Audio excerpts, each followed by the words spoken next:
이 시간에 우리 말씀을 나누기 이전에 우리가 노래 한 곡을 듣고 시작을 하려고 하는데, 여러분 가사를 한번 여러분 들어보시고 여러분 한번 감상해 보시기를 바랍니다.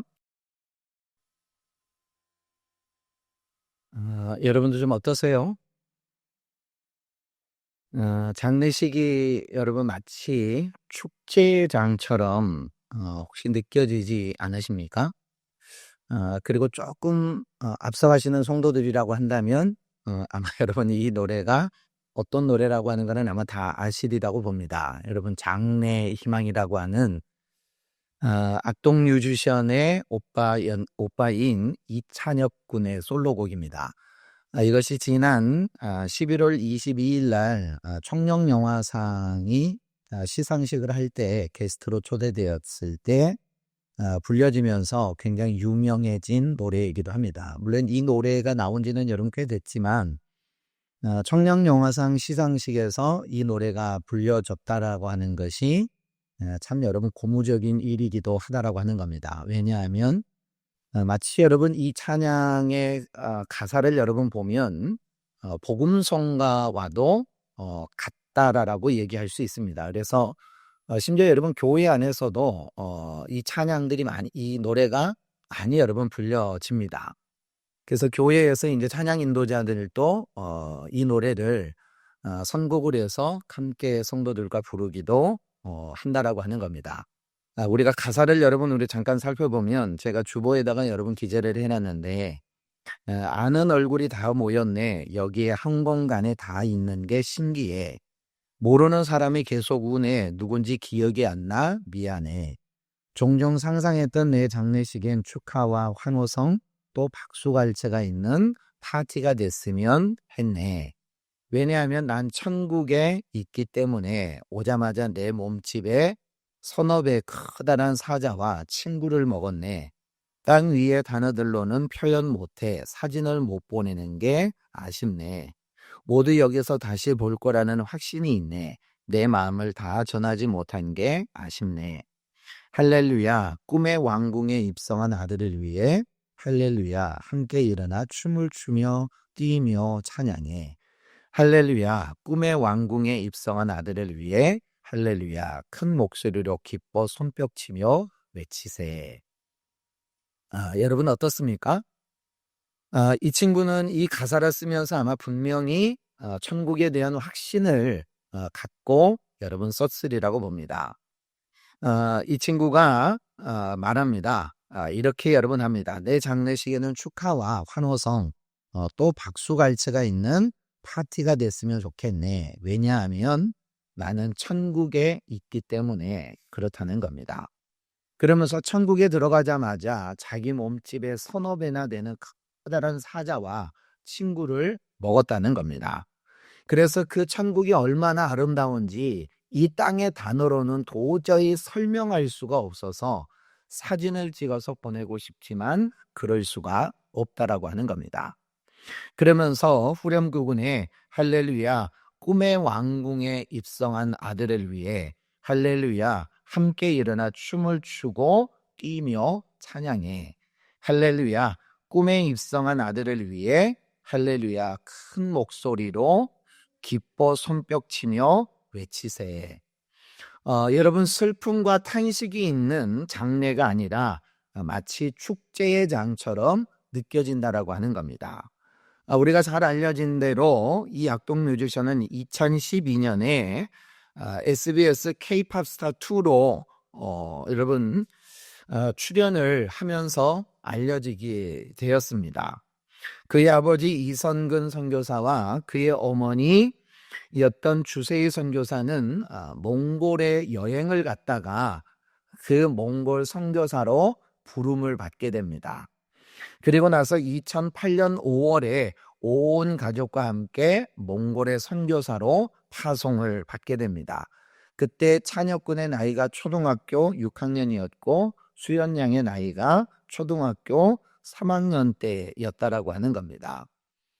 그런데 이 친구들이 얼마나 참 노래를 잘하는지 그리고 얼마나 독특한 노래들도 참 많이 합니다. 그런데 찬혁군이라고 하는 친구가 이 노래를 부름으로 인하여 어쩌면 여러분 우리에게 있어서 커다란 경종을 울리고 있지 않나 싶습니다. 왜냐하면 제가 몇 주 전에 죽기 전에 해야 하는 25가지 후회라라고 하는 그러한 책을 소개한 적이 있습니다. 일본인 의사였던 통증 완화 전문의인 오츠 슈이치라고 하는 사람이 약 1000명의 환자들을 진료를 하면서 죽기 전에 후회한 것들을 요약한 겁니다. 그 중에 마지막 23번째가 종교를 몰랐다라고 하는 것이었어요. 힘든 순간에 자기 인생에 찾아올 때가 있지 않습니까? 그럴 때 종교가 없어서 내가 누구인가에게, 내가 무엇인가에게 기댈 곳이 하나도 없이 약해진 자기 자신을 무언가를 기대하지 못하는 것에 후회가 되더라라고 하는 겁니다. 그리고 24번째가 자기의 장례식을 준비하지 못했다라고 하는 겁니다.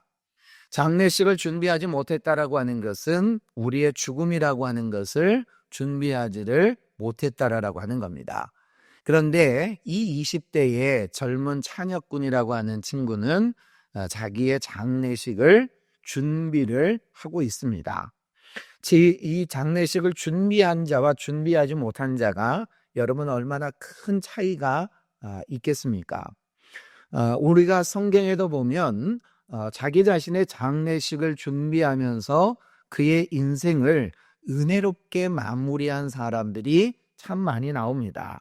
그런데 그 중에서도 여러분 단연코 우리가 뽑으라고 한다면 야곱이라고 하는 사람을 이야기를 합니다. 마치 여러분 그의 아들이 죽은 줄로만 알았습니다. 죽은 줄만 알아서 자기의 아들을 가슴에 품고 살았던 야곱이었습니다. 그런데 어느 날 갑자기 그 아들이 살아있다는 겁니다. 그리고 그 아들이 자기를 만나고 싶어 한다라고 하는 거예요. 죽은 줄만 알았던 요셉이 살아있다라고 하는 이야기를 듣고는 그 요셉을 만나기 위해서 야곱은 그가 거주했던 헤브론을 떠나서 부엘세바까지 내려가게 됩니다. 그리고 그곳에서 하나님께 희생 제물을 드리게 됩니다. 부엘세바라고 하는 곳은 아브라함이 영생하시는 하나님을 불렀던 곳이고 이삭이 단을 쌓고 여호와의 이름을 불렀던 곳으로도 유명합니다. 과거 그의 할아버지와 아버지의 경우를 생각하면 약속의 땅이었던 이 가나안을 벗어나서 애굽으로 내려가는 것은 대단히 여러분 불신앙적인 일이었어요. 특히나 여러분 하나님께서는 그의 아버지였던 이삭에게 애굽으로 내려가지 말라라고 직접적으로 명령을 하기도 하셨어요. 그러므로 이 애굽으로의 이주를 앞두고 야곱은 하나님의 허락을 필요로 하게 됩니다. 그때 밤에 하나님께서 야곱에게 나타나셔서 말씀하셔요. 창세기 46장 3절과 4절을 같이 한번 읽어볼까요? 하나님이 이르시되 나는 하나님이라 내 아버지의 하나님이니 애굽으로 내려가기를 두려워하지 말라. 내가 거기서 너로 큰 민족을 이루게 하리라. 내가 너와 함께 애굽으로 내려가겠고 반드시 너를 인도하여 다시 올라올 것이며 요셉이 그의 손으로 내 눈을 감기리라 하셨더라. 하나님께서는 야곱이 애굽에 내려가기를 두려워하지 말아라. 망설이지 말고 내려가라. 여러분 이렇게 말씀하십니다. 그러면서 오히려 내가 함께 가겠다라고 하며 격려를 하십니다. 하나님께서 애굽에서 이스라엘을 큰 민족으로 만드시겠다라고 하는 뜻도 알려주시게 됩니다. 하나님께서는 아브라함과 이삭에게는 애굽으로 내려가는 것을 금지하셨던 것을 야곱에게는 허락을 하고 있는 겁니다. 이것은 여러분 하나님께서 변덕스러워서 그러는 것이 결코 여러분 아닙니다. 왜냐하면 하나님께서는 이 일을 이미 그의 할아버지였던 아브라함에게 말씀하셨어요. 여호와께서 아브라함에게 이르시되 너는 반드시 알라. 내 자손이 이방에서 객이 되겠고 그들을 섬기겠고 그들은 400년 동안 내 자손을 괴롭히리니 그들이 섬기는 나라를 내가 징벌할지며 그 후에 내 자손이 큰 재물을 이끌고 나오리라 라고 말씀합니다.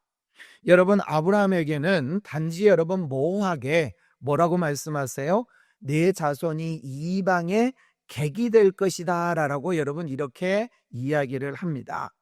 그러니까 요 이방이라고 하는 땅이 어떤 땅이냐라고 하는 것에 대해서 아브라함에게 정확하게 말씀은 안 해주셨어요.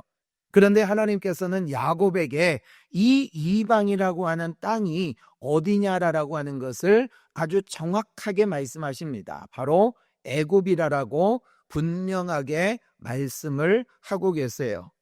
하나님께서는 그 야곱에게 애굽에서 큰 민족을 이루게 하시려는 하나님의 뜻을 명확하게 말씀해 주셨습니다. 그런데 여러분, 이 역시도 이미 아브라함과 이삭과 야곱에게 말씀해 주셨던 것과 동일하다라고 하는 거예요. 이를 위해서 하나님께서는 요셉의 사건과 그리고 7년이라고 하는 기근이라고 하는 이 환경을 만드시고 사용을 하신 겁니다. 그래서 여러분, 이 요셉과 야곱의 이야기, 특히 여러분 이 요셉의 이야기는 감동적인 신앙의 어떤 승리의 수기가 아니라 하나님의 주권과 섭리에 관한 말씀입니다. 이 요셉의 신앙이 훌륭하다, 여러분 요셉이 총리가 되었다, 여러분 이런 것에 초점이 맞춰져 있지는 않다라고 하는 거예요. 하나님께서 자기 백성들을 보호하시며 하나님께서 약속하신 말을 신실하게 이루신다라고 하는 데에 초점이 있습니다. 하나님께서는 요셉을 미리 여러분 애굽으로 보내셨어요. 그리고 그 애굽으로 보내셔서 그 애굽의 국경 지대인 고센 땅으로 그의 가족들을 인도하게 하신다라고 하는 겁니다. 그래서 요셉은 자기의 가족들이 요 고센 땅에 정착할 수 있도록 여러분 굉장한 지혜를 짜내고 온갖 방법들을 다 동원하게 되어집니다.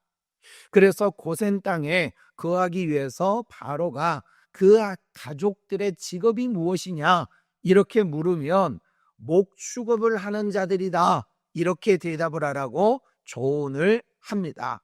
왜냐하면 애굽 사람들은 이 목축업하는 사람들을 굉장히 여러분 소위 말해서 여러분 가증하게 여겼다라고 하는 거예요. 그래서 그 사람들, 목축업을 하는 사람들이 자기 마을에 들어오는 것을 용납을 하지 않습니다. 왜냐하면 그도 그럴 것이 여러분 똥냄새 나고 오줌 냄새 나고 여러분 온갖 냄새들이 진동을 하기 때문에 그들이 우리 마을에 들어오는 것을 용납하지 않는 거예요. 그러니까 그들의 직업이 목축업이다 라고 여러분 이야기를 하라 이렇게 조언을 하게 되어집니다. 그리고 또한 형들에게 조언을 하기는 너네들이 어디에서 살기를 원하느냐 라고 바로가 물으면 우리는 고센 땅에 거하기를 원합니다 라고 분명하게 대답을 해라 라고 형들에게도 조언을 하게 되어진다라고 하는 거예요. 그래서 결국 바로는 그들의 소원대로 고센 땅에 있는 국고성이었던 라암세스에 거하도록 허락을 한다라고 하는 겁니다. 그리고 그 결과로 이스라엘 족속이 애굽 고센 땅에 거하며 거기서 산업을 얻게 되고 생육하고 번성하는 축복을 누리게 되어집니다. 여러분 이처럼 야곱과 그리고 요셉과 그의 형제들은 고센 땅에 거하게 하기 위해서 고센 땅에서 살기 위해서 온갖 지혜와 여러 가지의 방법들을 총동원을 하게 되어진다라고 하는 겁니다. 그러면 여러분 이들이 왜 이렇게 고센 땅에 거하려고 애를 썼을까라고 하는 거예요. 이 사람들이 애굽이라고 하는 좋은 땅도 여러분 많아요. 애굽의 좋은 땅도 여러분 많고 애굽에 여러분 살기 좋은 데도 여러분 정말 많습니다. 그런데 왜 야곱의 가족들은 이 고센 땅만을 고집을 했을까라고 하는 거예요. 야곱은 브엘세바에서 하나님의 뜻을 깨닫게 되어집니다. 그들은 바로 하나님의 백성이라고 하는 정체성을 가진 큰 민족으로 성장을 하게 될 것이라고 하는 거예요. 그래서 이 목적에 비추어 본다라고 하면 이 가나안 땅은 환경적으로는 좋지 않다라고 하는 겁니다. 왜냐하면 유다가 며느리와 동침한 사건에서나 그리고 이 디나의 성폭행 사건에서 알 수 있는 것처럼 이 가나안 족속의 풍습이나 유혹이라고 하는 것, 그리고 그 가나안 족속의 문화라고 하는 것이 너무 강해서 하나님의 백성이라고 하는 정체성을 유지하기가 어렵다라고 하는 겁니다. 그래서 하나님은 그들의 육신적인 생존뿐만이 아니라 신앙적인 생존을 위해서도 가나안을 떠날 필요가 있었어요. 그렇다고 해서 무턱대고 여러분 애굽으로 내려갔다라고 하면 애굽이나 가나안이나 여러분 똑같은 그런 문화적인 동화가 여러분 쉽다라고 하는 겁니다. 이 애굽의 죄악에서 동화되는 일도 그래서 막아야만 했다라고 하는 거예요. 그런 의미에서 이 고센 땅이라고 하는 땅은 목축하기에 대단히 여러분 적합한 땅입니다. 목초지가 여러분 대단히 많은 땅이에요.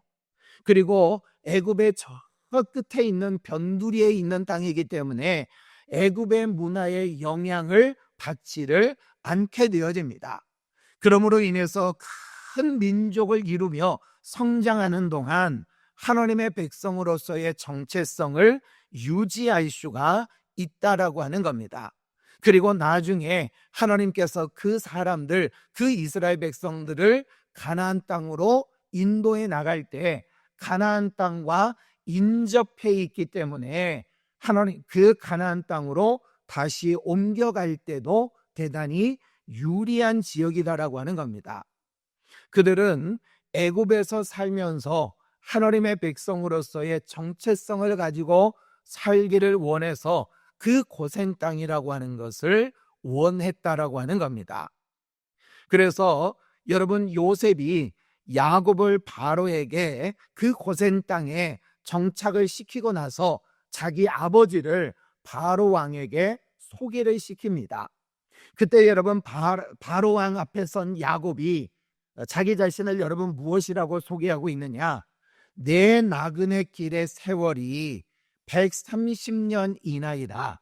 내 나이가 얼마 못 되니 우리 조상의 나그네 길의 연조에 미치지 못하나 험악한 세월을 보내었습니다라고 이렇게 고백을 하게 되어집니다.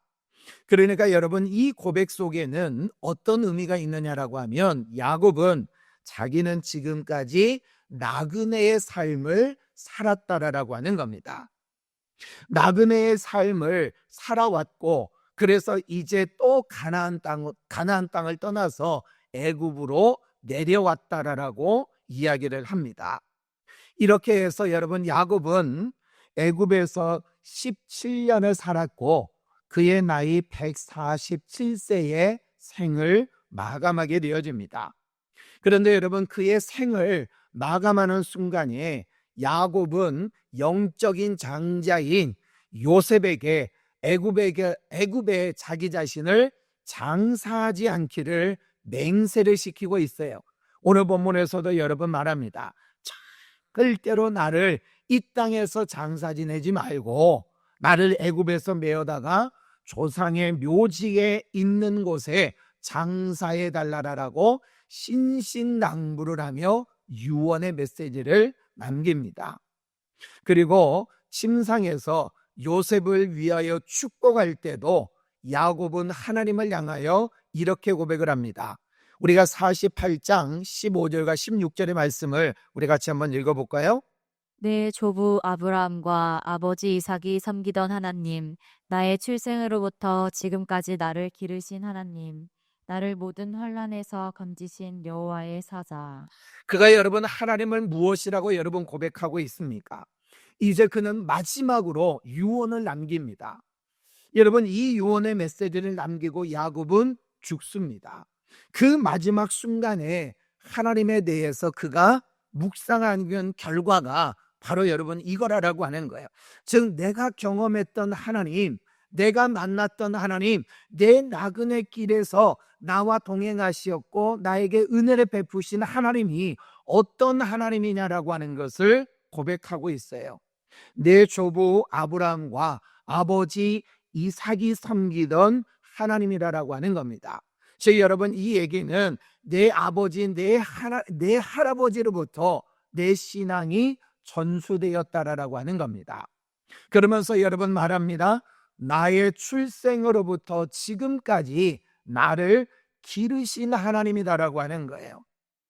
여러분 어때요? 우리가 먹고 살았던 그 모든 순간이 여러분 하나님의 은혜가 아니었나요?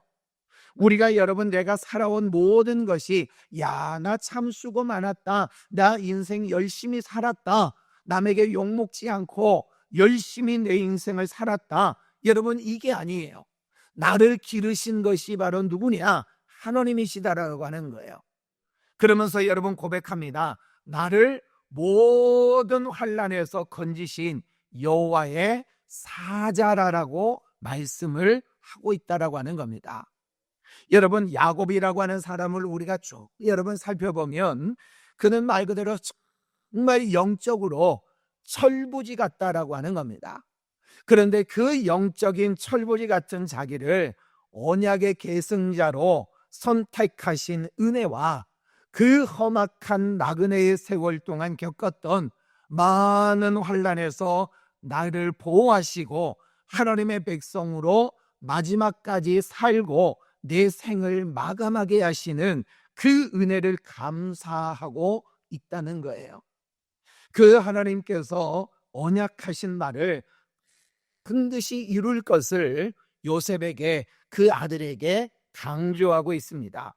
그러면서 여러분 하는 이야기가 나는 죽으나 하나님이 너희와 함께 계시사 너희를 인도하여 너희 조상의 땅으로 돌아가게 하시려니와 내가 네게 네 형제보다 세겜 땅을 더 주었나니 이는 내가 내 칼과 활로 아모리 족속의 손에서 빼앗은 것이니라 라고 여러분 말씀합니다. 근데 여러분 여기에서 참 여러분 아이러니하는 게 있어요. 여러분 보면 그의 야곱의 할아버지였던 사람이 여러분 누구죠? 아브라함이에요. 그리고 그의 아버지였던 이삭입니다. 그런데 여러분 보면 이 아브라함에게 가나안 땅에 땅이 있었어요, 없었어요? 없었어요. 여러분 아브라함에게는 여러분 가나안 땅에 땅 한 평이 없었어요. 그 가나안 땅에 유일한 한 개가 여러분 한 평이 있었다라고 한다면 여러분 그게 어디냐라고 하면 자기 아내의 묘지였어요. 자기 아내의 묘지를 여러분 그 조그만한 거 요거 하나를 여러분 돈 주고 산 게 아브라함은 전부였어요. 이삭은 여러분 뭐였습니까? 이삭은 여러분 더더욱이나 여러분 아무것도 없었어요. 땅도 없었어요. 유일하게 야곱이 이삭이 가지고 있었던 것은 여러분 뭐였느냐? 우물이었어요. 그런데 그 우물조차도 여러분 어때요? 사람들이 와가지고 내놔라라고 하면 그냥 줘버리고 말았어요. 내 것이 아닌 양, 마치 내 것이 아닌 양 그냥 여러분 줘버렸다라고 하는 겁니다. 그런데 여러분 야곱도 어땠어요? 가나안 땅에 땅이 있었어요, 없었어요? 자기 소유에, 자기 명의에 땅이 여러분 없었어요. 그런데 여러분 야곱은 무엇이라고 이야기하고 있어요? 오늘 본문에 여러분 보세요. 창세기 48장 21절에서 22절에 여러분 보면 말합니다. 내가 내 형제보다 세겜 땅을 더 주었나니 이는 내가 내 칼과 활로 아모리 족속에서 빼앗은 것이니라 라고 이야기합니다. 근데 여러분 야곱은 빼앗은 적이 없어요. 그런데 여러분 어때요? 그거를 주겠다라고 이야기합니다. 누구에게요?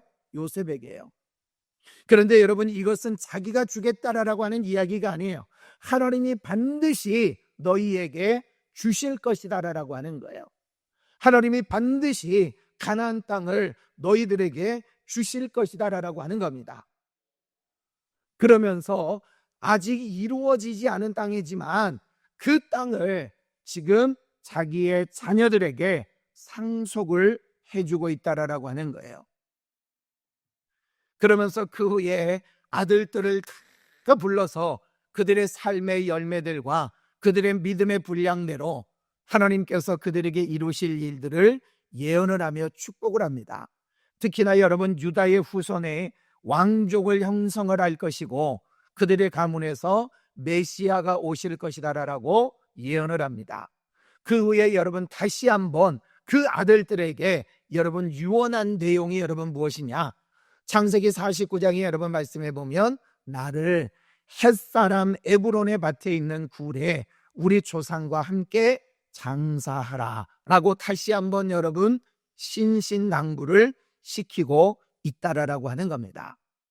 그러니까 여러분, 야곱은 그가 간절히 여러분 사모하고 그가 간절히 여러분 원했던 곳이 여러분 어디입니까?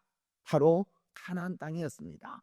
비록 지금은 여러분 그 땅, 이 애굽 땅에 지금 살아가고 있지만, 그 거센 땅에서 지금 살아가고 있지만, 내가 간절히 사모하고 내가 간절히 바라봐야 될 나의 본향이 어디냐? 가나안 땅이라고 하는 겁니다. 그래서 내가 죽거들랑 내 육신이라도 내 뼈라도 그 가나안 땅에 묻어달라라고 그는 간절하게 여러분 원하고 있다라고 하는 거예요.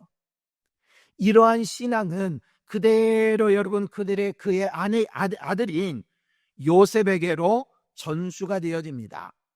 요셉은 야곱이 죽은 후에 자기를 여러분 팔아먹었고 인신매매한 일로 두려움에 떨고 있는 형들에게 말합니다.